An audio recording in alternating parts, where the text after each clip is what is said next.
Hello and welcome to GC360, your source for the latest news and stories from the heart of our community and beyond. I'm Hubbard, and we have a packed show for you today. And I'm Madeline Agostini.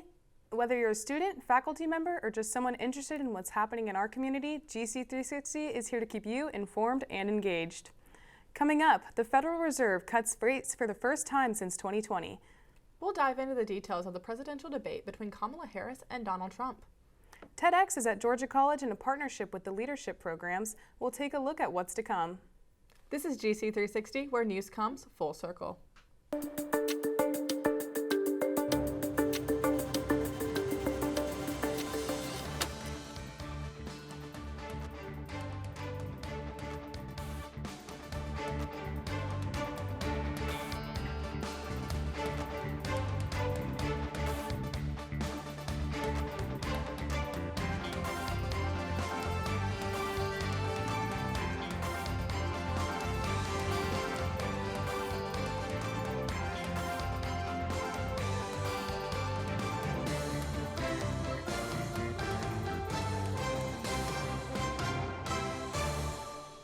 Welcome to GC360. The Federal Reserve lowered its key interest rate by 0.5 percentage point in an effort to prevent further economic slowdown. Although inflation has decreased since the COVID-19 pandemic, it has not yet reached the Fed's 2% target. Chair of the Federal Reserve, Jay Powell, stated that the labor market remains strong and that the rate cut is intended to help maintain stability without increasing unemployment. But how does this affect you? Economics professor Dr. Brent Evans has the answer. So the people that's going to affect the most are people that soon are going to need to borrow a lot of money. So particularly people that are about to buy a house, they can expect their interest rates to go down. They may not go down a full 0.5%, but they'll go down some, and that matters a lot for a very long-term loan. For students that have like a savings account or a checking account, likewise, if those are earning interest, you would see those rates go down a little bit. And for the stock market, we've seen a major uptick in performance, and that's because usually when interest rates go down, that tends to stimulate the economy, so it's good for companies. So what we would expect to see is the economy will get a little bit stronger over the next few weeks, and then it'll kind of adjust and it'll get back to normal.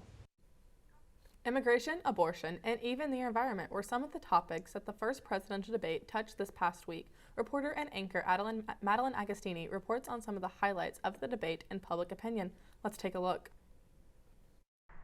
America made history with this year's presidential debate between candidates Vice President Kamala Harris and former President Donald Trump. This year's debate was the first with the new rules set in place, where candidates are permitted 2 minutes to answer each question, 2 minutes for rebuttals, and 1 minute for follow-ups. I spoke with rhetoric professor Dr. Jan Hoffman about her thoughts on the debate from a rhetorical standpoint. And to this, she said, "Debates are about character. Debates are really about what kind of person is this? Do I think they know what they're talking about? Do I believe they have our welfare in mind? And do I think they are telling me the truth?" This debate was a historical moment for American politics, as this is the first time a woman of color has been a presidential candidate. It is also the first time a convicted felon has been seen on the ballot. Kamala Harris spoke on her economic plans for the country if she were to be elected, talking about what she calls an opportunity economy, which is meant to benefit America's middle class. Donald Trump's plan for the economy is to raise export tariffs to foreign countries in efforts to cure the inflation we are facing. Unfortunately, according to the Tax Foundation, research has shown that raising tariffs would have the opposite effect and raise prices for consumers. I spoke with senior political science major Anna Hunger on her thoughts of the debate. I think one of the good things was that they both discussed the negative and positive effects of the things that they did whenever they were in office. But whenever there was discussion of policy, I think that they weren't discussing it in a realistic way because a lot of the things that they were talking about doing would not be possible because of checks and balances. The election is coming up soon, and Bobcats, we want to see you vote. Please ensure your registration at vote.gov. I'm Madeline Agostini reporting for GC360. The Student Senate is the main legislative student body for SGA, which conducts most of their business and fills the committees. Today, the elections for the 88th SGA Senate are live on GC Connect. These will be available for all Bobcats to cast a vote until Friday, September 20th at 1 p.m. Christy Johnson, Associate Dean of Students for Student Engagement, speaks on the importance of voting. Student Government Association is the liaison between campus administrators and our student body. And so the more representation you have on SGA, especially the more diverse representation across campus, the more issues that can be shared between the day-to-day student as with our administration. TedX has come to Georgia College, and with that, many Georgia College students and faculty members will begin presenting their ideas worth spreading this year. Reporter Drew Hill has the story. Georgia College is set to host the highly anticipated TedX event here, where innovative thinkers, passionate speakers, and community leaders will take the stage and share their ideas worth spreading. The event will take place on October 12th, featuring a diverse lineup of topics promising to inspire both students and the broader community. Students and professionals from all over America hoping to share their ideas on a platform such as this one sent in their idea submissions last year. The TEDx stage at Georgia College is expected to spark new ideas and inspiring action, with attendees eager to explore new ways of thinking and address some of today's most pressing challenges. Dr. Harold Mock is an assistant history professor and director of leadership programs here at Georgia College. He shared his reasoning to why certain individuals were selected for this year's event.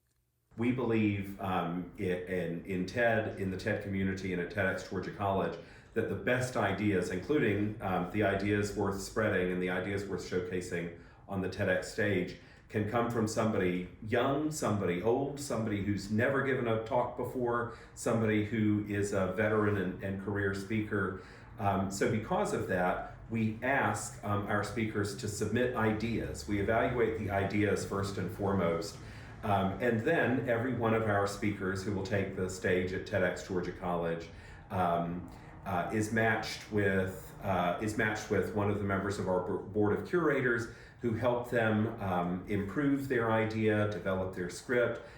We have an active and engaged team of support staff and volunteers and coaches who help us to make the stage experience the best that it can be, and really to focus on showcasing the ideas. Dr. Mock told me that he thinks it's important for people to share their ideas because the best ideas might not come from the obvious places. With provoking discussions and actionable incitements, TEDx Georgia College is working to leave the community with a lot of new ideas worth spreading to people all over the world. This is Drew Hill reporting to you for GC360. Back to you. Coming up after the break, days of scholarly talks and poem readings commemorated a very special Milledgeville poet. Any guesses on who? We'll dive into one Bobcat who is scoring all of the goals in the world of sports. And get ready, we'll take you to Paris for the 2024 Paralympics. And is it time to take my fall weather clothes back out?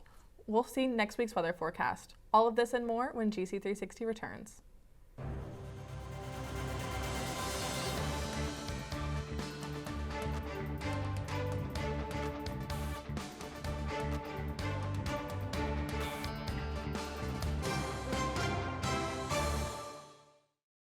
Andalusia Farm served as the home of the famed author Mary Flannery O'Connor.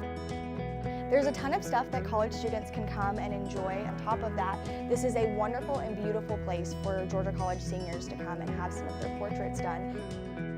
But even more so than that, we have a nature trail down by the pond, which is about 2 miles long. It is very, very beautiful. And we also have Astor and Mrs. Shortley, our peacock and peahen, who are pretty fun to visit.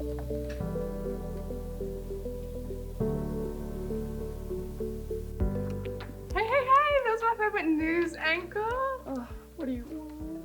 Like 10 seconds. Can you just read this announcement for me? Okay, 10 seconds. Okay. This semester, GC360 is introducing a new show, Cat Talk.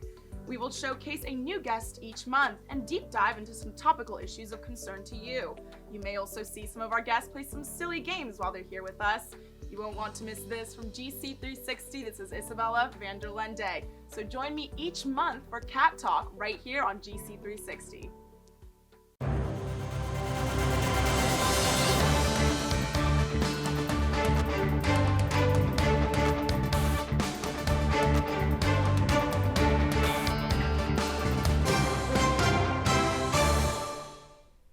Welcome back. With keynote speakers, the Flannery O'Connor Institute for the Humanities celebrated the centennial of Flannery O'Connor's birth, and reporter Abby Helgeson was there to capture it. The Flannery O'Connor Institute for the Humanities hosted their academic conference Looking Forward, Looking Back from September 12th to 15th. The conference was held in honor of O'Connor's 100th birthday, which is coming up next year. Over 90 presentations were given at the event discussing Flannery's stories, letters, and the impact she had on Milledgeville history. Katie Simon is currently the interim executive director of the Flannery O'Connor Institute for the Humanities. She gave her insights on the event as well as the organization. I'm blown away that we have this many people who want to come here and present on O'Connor. We have two really great keynotes that are scholarly keynotes. We also have a keynote that's a poetry reading from a noted poet coming, and we have an architect giving a really interesting talk on sort of preserving legacy. How do you take space such as Andalusia Farm or the Klein House, which is now Georgia College property, and how do you maintain it and utilize it to preserve that legacy? So we've got challenges, but we also have an amazing kind of vibrant interest in O'Connor. Numerous presentations throughout the conference included scholars and professors who have studied Flannery, as well as a couple student speakers from Georgia College. Charlotte Excel, a senior English major, presented on her experience of talking with people in town about O'Connor for her oral history grant last spring. The joy of Milledgeville is, yes, walking in O'Connor's footsteps, tracing her routines, seeing the things she would have seen. But the strange and heart-catching part, according to me and Mary Carpenter, is realizing that Milledgeville's people, streets, land, and spirit, its stories, haven't changed all that much. We are following O'Connor in Milledgeville, but that added layer of strangeness and delight is the fact that she is also following us. Milledgeville's stories, what this grant is all about, are O'Connor stories. And when you are in Milledgeville, you are part of a story that O'Connor might have used. Flannery O'Connor left a lasting impact on Milledgeville's history. Her writings on the city of Milledgeville has encouraged local tourism and many literary scholars who have studied her work. Simon also shared her thoughts on how O'Connor is believed to have changed the perspective of Milledgeville. I think Milledgeville is a kind of forgotten space. When you talk about the civil rights movement, you talk about Atlanta. This was the antebellum capital, but the capital had long moved. And so her work kind of puts Milledgeville on the map and her time and place. The Looking Forward, Looking Back conference was an overall success and attracted a wide array of visitors nationwide. Reporting for GC360, I'm Abby Helgeson. And now we explore the world of sports. For that, here's anchor Amelie Sengupta. Amelie? Thanks, Caroline. Georgia football faced an extremely close game against Kentucky in their SEC opener, winning 13-12. And although the Dogs secured a win, they dropped to second in the AP poll rankings. Texas currently holds the #1 spot for the first time in 16 years. Moving on, we had another crazy close game with the Atlanta Falcons beating the Philadelphia Eagles 22-21, with the Falcons' defense leading them to a 24-point hold against the Eagles. Turning to Bobcat sports, our women's soccer is taking on a competitive season of fall 2024. Saturday, they won against Valdosta State 3-0, with the player of the week, Ava Martin, scoring her second goal of the season already. Their next game will be September 12th against Columbus State, so stay tuned for that. And finally, congratulations to our 55 GCSU student athletes who are recognized with the D2 ADA Academic Achievement Award. These Bobcats sure are showing their skills both on and off the field. That's all I have for you this week, Caroline. Back to you. The 2024 Paris Paralympics have recently come to a close, and with it, the question of its reach is on the surface. Reporter Teresa Owen explores the Games' impact in the community and student body. Let's have a look. The 2024 Paralympic Games happened earlier this summer, showcasing a bunch of talent and world records. The Paralympics consist of a series of international contests for athletes with disabilities held around the same time as the Olympic Games. Despite its international acclaim, this event goes unheard of and unwatched by many at Georgia College. While some people will know more about an event than others, the question remains, does this event need more public awareness? GCSU student Emily Larini shares her thoughts. Yeah, like for the Olympics, I feel like when they were going on, I saw it everywhere, and now that it's the Paralympics, I don't see any news about it at all. So we could use more publicity. And even just on TikTok, like someone talking about it, like I don't see like anything about the Paralympics everywhere. But when it was just like the regular Olympics, I feel like I couldn't escape the normal Olympics. How can an event such as the Paralympics influence public perception of people with disabilities? Sarah Breen elaborates on this topic further. I think it'll kind of get rid of some of the stereotypes about people with disabilities. It'll be like, hey, these athletes are competing in sporting events. They're competing in like basically Olympic level events with disabilities. So, and I'll be like, oh, that'll help with public perception of people with disabilities. So, undoubtedly, the Paralympic Games are an amazing opportunity for athletes with disabilities to display their hard work and dedication to their sport for all to see. Reporting for GC360, I'm Teresa Owen.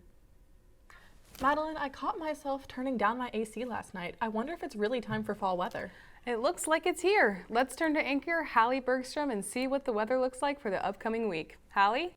Good afternoon, Bobcats, and welcome to this week's weather report. It's been a little bit cloudy this week, but luckily we'll start seeing some sun and colder temperatures for the next few days. And while we do that, here are some fun things to do around campus for the week. Friday is going to be partly cloudy with some clear skies going into the evenings with a high of 89 and a low of 66. Take advantage of the nice weather by heading to the Millie Market and supporting some of our local businesses. Saturday will be bringing mostly sunny weather with only a few clouds in the sky. Prepare to see a high of 91 and a low of 66. Nothing much will be going on for the weekend, so use the time to head outside and soak up the sun. Sunday will be keeping the sun up with generally clear skies throughout the day with a high of 92 and a low of 68. Monday will bring back some partly cloudy weather that will clear out in the evening with a high of 89 and a low of 68. Make use of the cloudy weather by heading to the library or your favorite study spot to prep for some upcoming exams. Tuesday will similarly have some cloudy skies throughout the day and into the evening with a high of 86 and a low of 66. GCSU will be hosting their Jazz Jam Night at Amici's from 7 to 9 p.m., so be sure to head there for some good food and music. Wednesday will bring some showers to Milledgeville with a 40% chance of rain in the afternoon and 60% chance of rain in the evening, bringing in a high of 85 and a low of 69. Georgia College's theater department will be debuting their newest play, At the Wedding, so grab your umbrellas and head to Russell Auditorium at 7:30 p.m. for some incredible acting. Finally, next Thursday we'll see some showers with a high of 77 and a low of 69. I'm not sure if you need to take off your fall clothes yet, but raincoats might be a better starting point. That's the weather for this week. See you next week, Bobcats. I'm Hallie Bergstrom. Back to you. Coming up on GC360, we'll get to hear everything on the latest entertainment news. And we take a look at one of our reporters who got to enjoy an afternoon of art and live music. Don't forget dancing. We'll shake it up at Magnolia Ballroom. Don't miss out on all of this and more when GC360 returns. See you after the break.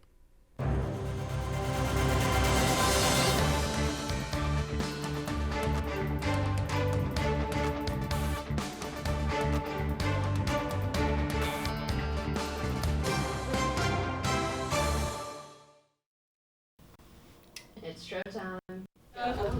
We're going live in 5, 4, 3, 2. Welcome back to GC360 News, where news comes full circle.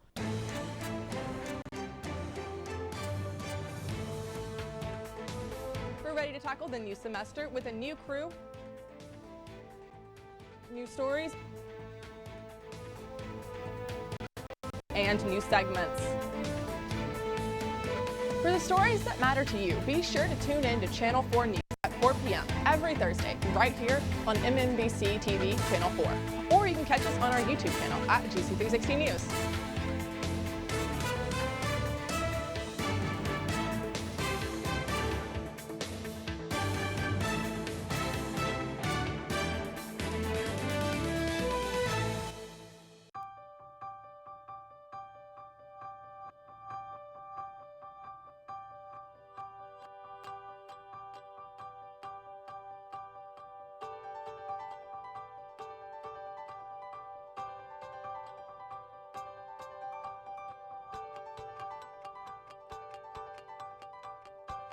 Welcome, listeners. How y'all doing? Coming soon, right from the classrooms of Midway Hills and Lakeview Academies, the Writing for Success podcast, a reimagining of the 1998 anthology, Everybody Has a Story to Tell, Stories of Flannery O'Connor's Milledgeville.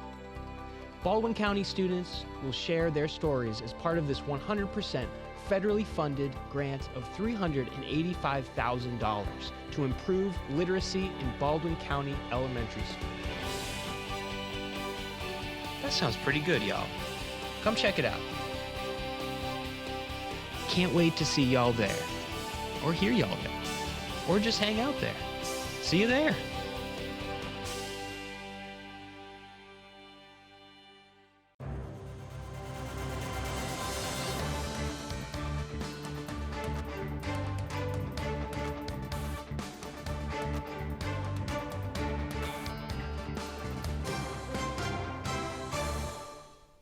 Animal Rescue Foundation and Friends is a club that GC360 that works with adaptable animals to find cats and dogs their forever loving homes.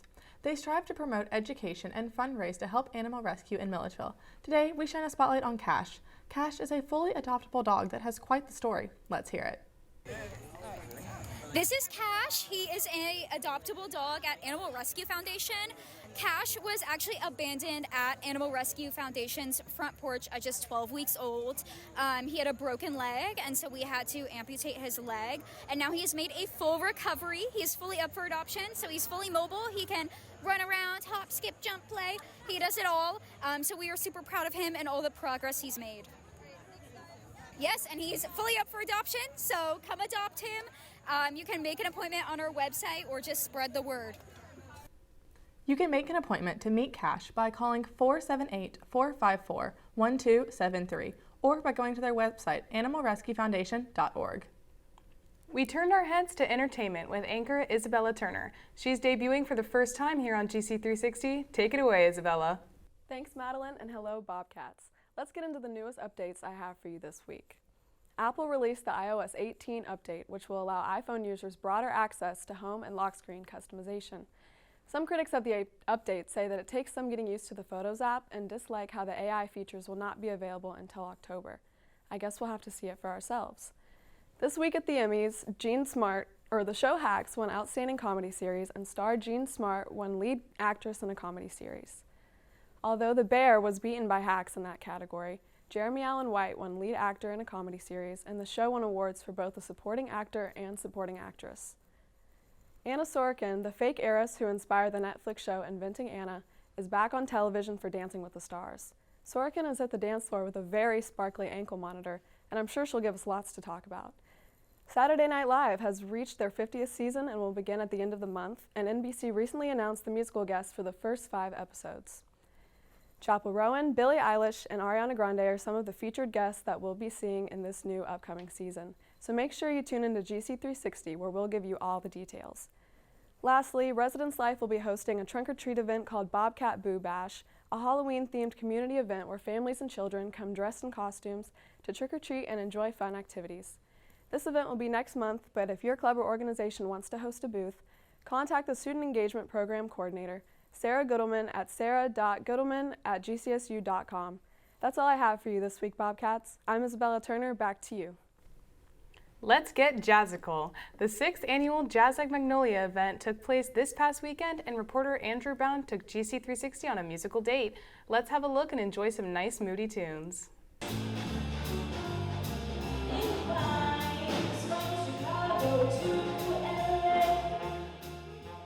On Saturday, September 14th, the Georgia College Department of Music and Milledgeville's Allied Arts Group hosted their 6th annual Jazz at Magnolia Ballroom. The community event took place at 7:30 p.m. and ticket proceeds went directly to the Allied Arts Center as well as GCSU's music programming and scholarships. Don Parker is the head of GCSU's music department. He gave his insight to why the annual event is important for the school as well as the community.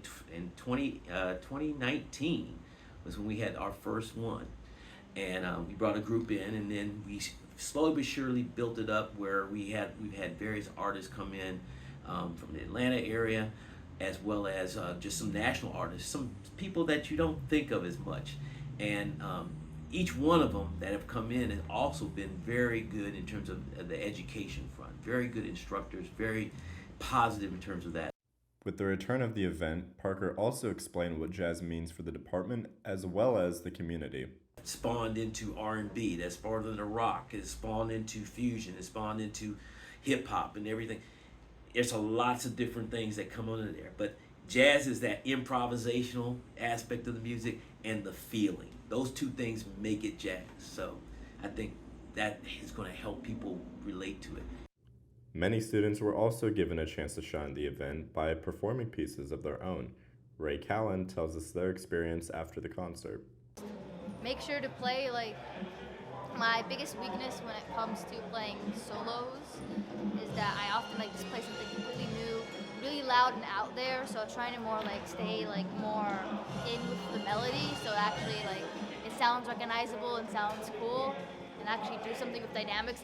Don Parker and guest performer Bill Gibson concluded the event by thanking the audience for their contributions. The Department of Music is set to host multiple events throughout the semester, including their jazz band concert on November 1st and their annual holiday concert on December 6th. Reporting for GC360, I'm Andrew Brown. Jazztastic. We're not done with the music at GC360. Georgia College's Office of Inclusion and Belonging hosted the world's largest Tamia line dance. Reporter Arma Ali was there to dance along with us and capture it. On September 12th, the Office of Inclusion and Belonging wanted to host the world's largest Tamia line dancing event at Magnolia Ballroom. Jennifer Birch, the Education Outreach and Training Coordinator, tells how she is setting the tone for the evening. I'm hoping for a really good turnout of people, whether they're faculty, staff, students, to come out and enjoy themselves after a long day of work or classes and just relax, have fun, learn some line dances, and of course, our Tamia line dancing. People of all ages and backgrounds, including those from the Office of Inclusion and Belonging, Department of Theater and Dance, Black Student Alliance, Latino Students Association, and the Asian Students Union joined together for this line dancing event. Tamia line dancing is a popular dance style originating from the 2000 hit song Can't Get Enough by Tamia. This form gained recognition in the Black community, particularly at social events. It has been bringing people together for fun and celebration while preserving cultural traditions of rhythm and community connection. I came today to show some support for the BSA and the Office of Inclusion and just have some fun. I came because it was a fun activity to do with my friends. The teachers and instructors stayed at the front to demonstrate the Tamia line dancing, while guests were also able to dance to any song requested to the DJ. Among the free refreshments, there were plenty of door prizes and giveaways. As many people flowed in and out through the evening, the participation never stopped. Reporting for GC360, I'm Irma Ali. That's all for GC360 this week, Bobcats. Thank you for joining us today, and make sure to tune in next Thursday at 4 p.m. on NBC TV4 through the CableCast App. I'm Madeline Agostini. And I'm Caroline Hubbard. When we're not on the air, we keep you up to date on our social media. That's at GC360 News on Instagram and YouTube, and at bobcatmultimedia.com/GC360. Always available to you, GC360, where news comes full circle. See you next week.